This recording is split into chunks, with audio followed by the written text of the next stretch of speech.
students. Today we'll study a new chapter, that is Introduction to Algorithm and Flowchart. Let us see.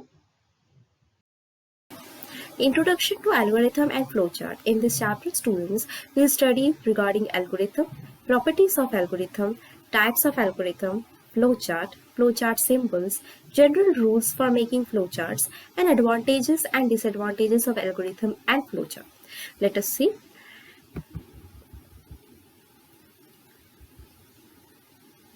So what do you mean by algorithm? A step-by-step procedure to solve a problem is referred to as what? Algorithm. Whatever the solutions or whatever the problem we are facing, we are solving in step-by-step format. So those steps which we are making is known as what? Your algorithm. It could be used in our computation programming languages as well in our day-to-day life, and also we are using these small steps for making what? For making our task easier. Okay, and those step-to-step problem referring is what? Algorithm. So algorithm are used to simplify program implementation. Okay, that the program is being divided in parts and we are completing those parts. Okay, that is known as what? Your algorithm. Once the program is defined, the next process is to design it. Okay, and can be done using a flowchart. Once we have partitioned our task in parts, okay, those parts are being designed. Those designing is known as what? Your flowchart. A programming task can be divided in two phases. First one is our problem solving phase and second one is our implementation phase. So what do you mean by problem solving phase? An ordered sequence of steps which describes solutions to a problem is referred to as what? Problem solving. Now implementation phase. What do you mean by implementation phase? Implementing the program by using some programming languages is known as what? Implementation phase. Next is your algorithm. We'll go deep in algorithm. Now, as said earlier, that algorithm is what? It is a sequence of steps followed to solve a problem. It is the method of expressing a finite list of well-defined instructions for calculating a function starting from the input. This instruction describes the computation which, when executed, eventually produces the output. To write the coding of the program, to solve any kind of problem, one has to write the steps using simple English languages. Okay, so what are the steps is being followed out? First, we are doing what? We are designing. Okay, next experimentation, then implementation, and then analyzing our task. Okay, next is properties of algorithm. There are different properties of algorithm which are as follows. First is finiteness, second definiteness, third sequence. So finiteness, after a certain number of steps an algorithm must be terminated, right? We have done the steps and at last we have come to our last step, then we have to do what? Terminate, or we have to exit from our task. Okay, so which means after finite number of steps an algorithm reaches the solution of the problem. Next is definiteness. Each activity of an algorithm is unambiguously defined for all of the actions. Okay, now so what do you mean by unambiguously? Unambiguously means it is clear or precise or evident, okay, for all the actions. Next is sequence. What do you mean by sequence? Instructions are performed from top to bottom or bottom to top. It is being moved in what? In a sequence form. Next is input. An algorithm will have 0 or more inputs. An operation that is performed will have some values or quantities associated with different activities. Therefore, the values or quantities are given before an algorithm begins. Next is your output. The expected results can be termed as what? Output of an algorithm. Whatever the input we are giving, we will get some output, right? So that expected results is termed as what? Output of an algorithm. At different stages of algorithm, the results can be obtained. If the results are generated at intermediate stage, then it is called intermediate result. If the intermediate means in between. If the results are generated at the end of the algorithm, then it is called as what? End result. Values or quantities in the output will always have specified relation to the inputs. Next is effectiveness. What do you mean by effectiveness? Basic operations are used to develop an algorithm. Generally, an algorithm is expected to be effective. The operation to be performed in an algorithm must be sufficiently basic. Next is scope. Any algorithm is specific to a problem or a class of problems. Now, there are various examples of an algorithm. Like, let us consider one simple day-to-day example of how to prepare tea. So for preparing a tea, we need to follow some certain steps, right? And those steps is known as what? Your algorithm. So we are preparing one algorithm for making tea. So first step is what? We need to start. Second, take a regular teapot vessel. Third, add 50 ml of water or according to your need, whatever the ml you want. Next is keep it on burner and allow it to boil. Fifth step is add sugar into boiling water. Then add 1 tablespoon of tea into the solution. Allow it to boil for 5 more minutes and then strain the tea and serve in a tea mug. And last one will be stop. So this is what your algorithm for making how to prepare tea. Okay. Next is your types of algorithm. There are various types of algorithm. Like first is sequence means what? Statements are placed one after the other and execution takes place starting from top and going to the bottom. Example, an algorithm to print hello world. So for printing hello world, we need to first start and then print hello world and then we need to stop it. Next, write an algorithm to print breakfast routine. So for that, we need to start, then cook breakfast, eat breakfast, clean up, and then stop. So these are the steps for sequence algorithm. Next is branching. In branching, there is a condition and according to a condition, a decision of either yes or no is achieved. Example, like consider A, B in the following example to find the largest value in a given problem. So we need to start, then take the given input. We need to take two inputs, say it as A and B.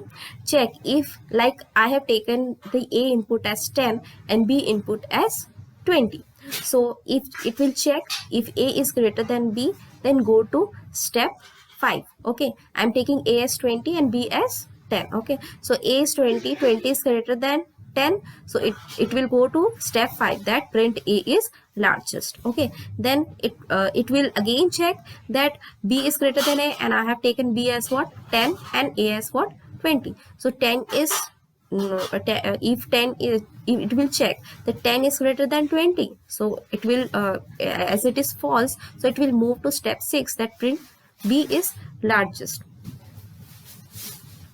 Once again I am clearing, like it will take the input like A equal to 10, A equal to 20 and B equal to 10.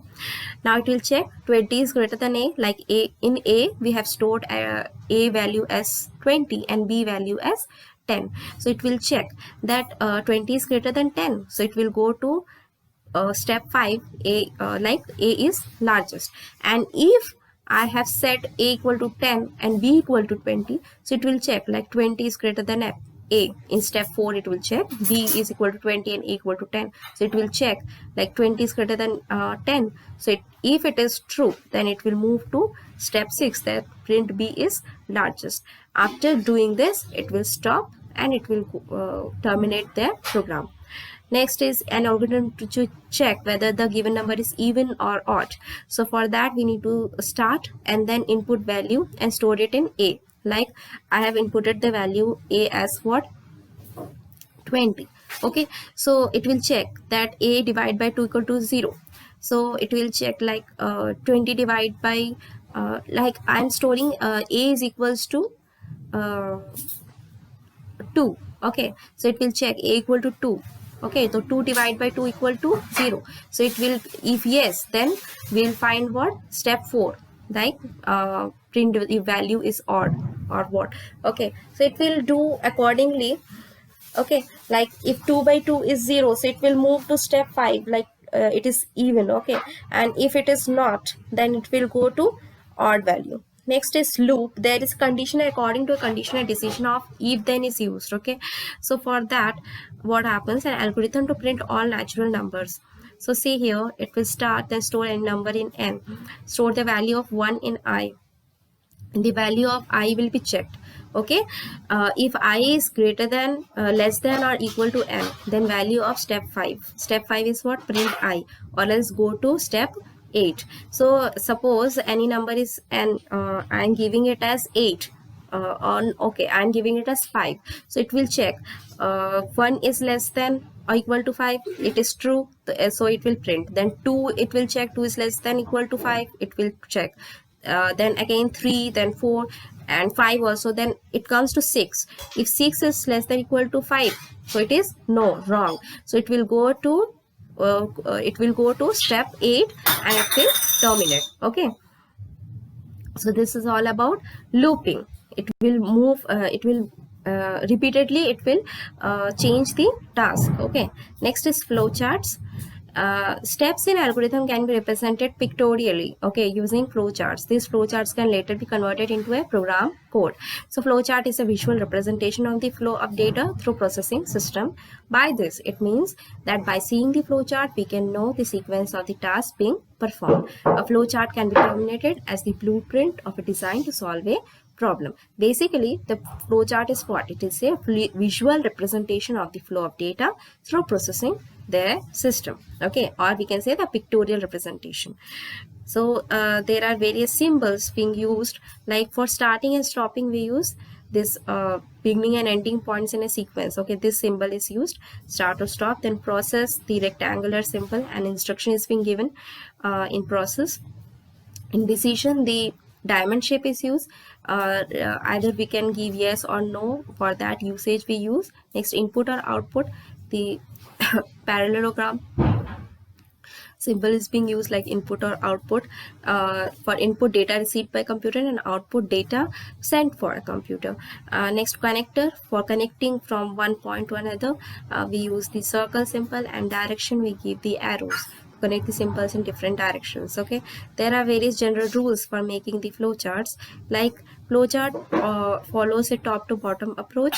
All the symbols in a flowchart are connected with arrows. Start and end symbol in a flowchart are considered as terminal activity, and all flowcharts with a terminal or predefined process, it should include the terminal predefined process.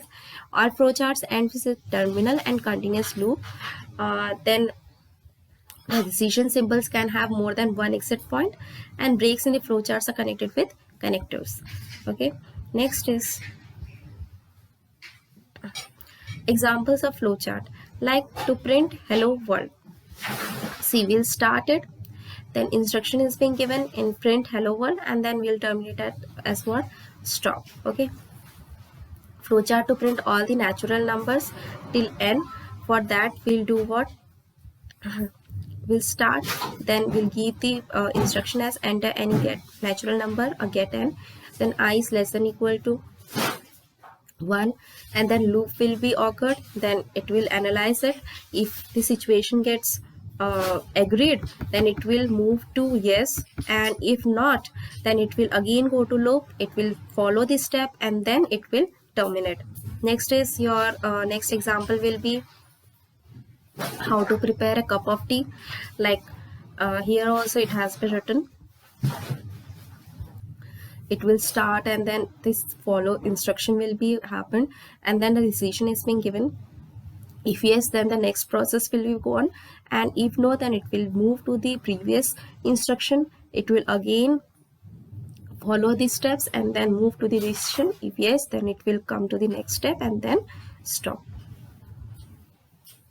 So this is all about your flowchart. Next is advantages and disadvantages of algorithm and flowchart. Like, see, advantages of algorithm. It is easy to understand the problem. Algorithm uses a definite procedure independent of programming languages. It is easy to debug. It is easy to convert it in actual program. But there are various disadvantages of algorithm as well, like time consuming problem. It is not a computer program. Next, there are various advantages of flowchart also, like the logic of program can be explained easily since it is in a pictorial form, so very easily we could be able to identify the logic. Next, it is easy to explain and analyze the program. It can be used as a blueprint during program development. We can show the picture and the person could understand easily. It is very easy to maintain a program code can be easily written also, and no specific programming concept is involved here. There are various disadvantages as well. If the logic of program is complex, the flowchart representation also will be complex, because in a simple diagrammatical format we could not able to show. It's time consuming. Once the logic of flowchart goes wrong, it is difficult to alter. It requires special tool to draw the necessary symbols, and it is not an actual program, computer programming. Okay, so this is all about your chapter. Thank you, students.